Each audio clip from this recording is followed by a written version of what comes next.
this project maybe changed you? I mean, we know that a lot of the subjects' life changes drastically, but how did you feel it changed you after completing this project? Well, I think that it was incredibly challenging film on a lot of levels. It was, the location. We didn't speak the language.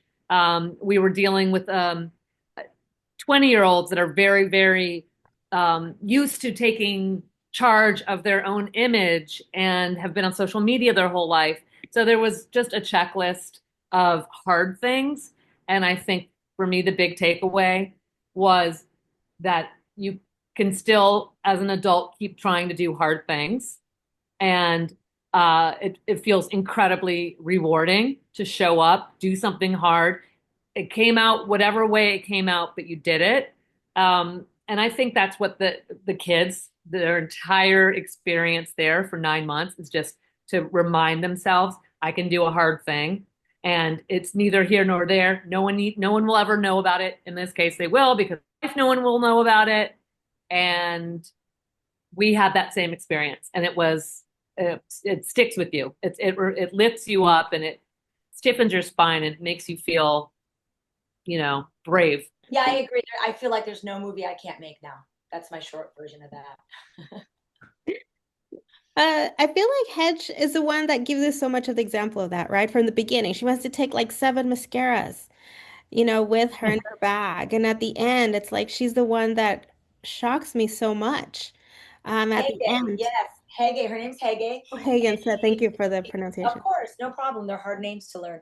Hege, was like your typical kind of vain, small, you know, girl. She called herself a city girl. She's from a town in Norway in the south, and she likes to dance and drink and wear makeup and get her hair done, and a normal girl.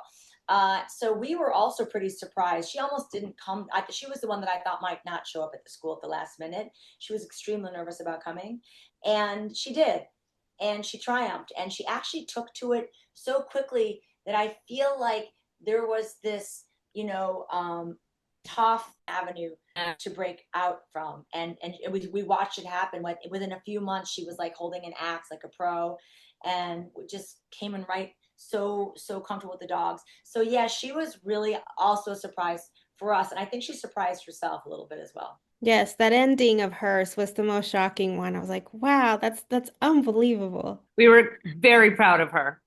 We were so proud of her. And it's just great to see someone blossom like right before your eyes, which is the beauty of making an observational film.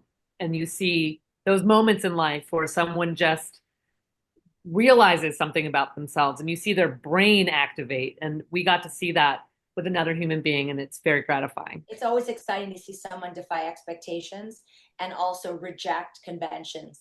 That's makes us euphoric, and seeing her do that was beyond a privilege. I deep down do think that her dad had something to do with that from out there in the universe. I don't think she would disagree with you. She still feels his presence, and he was the outdoorsy guy, and I do feel like, I can't speak for her, but as an observer, it does feel like there was a way she was communing with her father through this wilderness, natural, beautiful experience.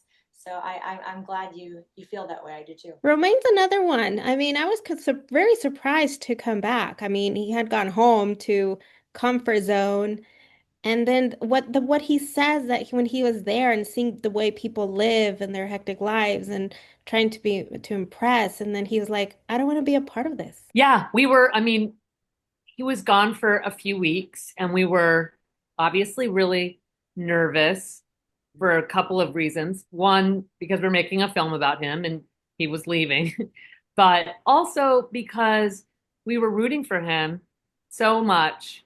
And this is someone that told us the first time we met him that he had dropped out of high school. And so he has trouble finishing things. So we wanted him so badly to finish this thing because it was going to be such a win. So we were a little heartbroken when he decided not to come back. And we knew that we would be able to figure out an ending for him for a movie. That's what our job is, and we figure these things out. but we were potentially quite sad for him as a human being. But then people surprise you.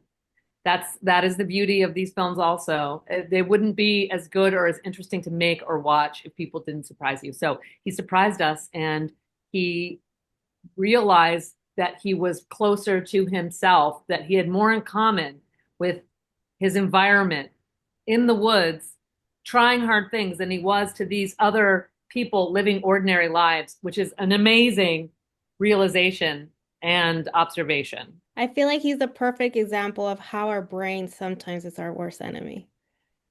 Hundred percent. Our own worst enemies, especially teenagers, I'd say. I mean, your brain isn't fully developed for starters. We're getting insane amount of inputs every day that no human being has ever had to take in the history of mankind. And we expect people to sort of be confident, behave normally, not have.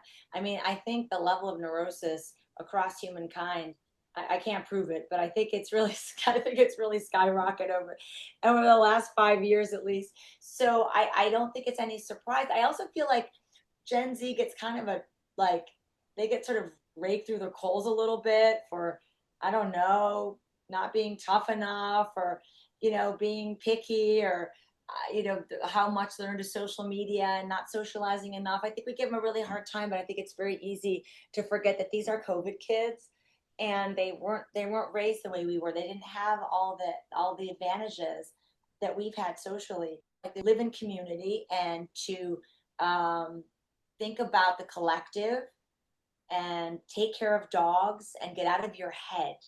The place makes you get out of your head, and slowly but surely we watched the students become less and less interested in their digital devices as well, because finally there was something to compare it to. And like the Arctic wilderness and being out in the woods with dogs, it seemed to be a strong competitor to scrolling on their phones. So I felt like their brains also started to expand. It was such a beautiful thing to watch, really. And besides the main three subjects, you have these subjects that are beautiful four-legged kids. Can you tell me about bringing them in and getting to work with them and be part of a documentary and how much you learned from them? I didn't realize how much of a difference they can make. Oh, well, we knew what kind of difference that dogs made for us as individuals. We both have dogs and spend a lot of time loving and caring for them. So we thought we knew that on a on a small level that dogs were a wonderful portal to being a better human. So the idea of kids working with dogs felt like a really solid, smart, device, teaching device. Um, but then on top of it, these dogs are extremely socialized because there's a new group of kids every year. So they have these really strong personalities. They're incredibly loving, and they work as a team, the dogs. And the teachers are very knowledgeable. They've known these dogs their whole lives, so they know like who to put next to whom, and like they understand how to build a team with the dogs. And then the humans also start building a team with each other around the dog. So it just is this sort of like self-fulfilling, cycle of of loving, focused, and appreciation. So it was no small thing to gravitate towards a story that used dogs as a teaching tool. I'm a cat person. I've had dogs, but the connection's different. But now I'm like, you know what? I need a dog to cure me because, we all got issues. I got my issues. Get a dog, Nancy. Get a dog. Rescue a dog. It'll change your life. It will. Yeah. Well, thank you so much both for your time. Congratulations with the folk tale. I enjoyed it very much and there was a lot to learn and I'm sure other people will have the same opinion that Thank watch. you. Thanks for spreading the word. Of course, Hi, thank you. Nancy.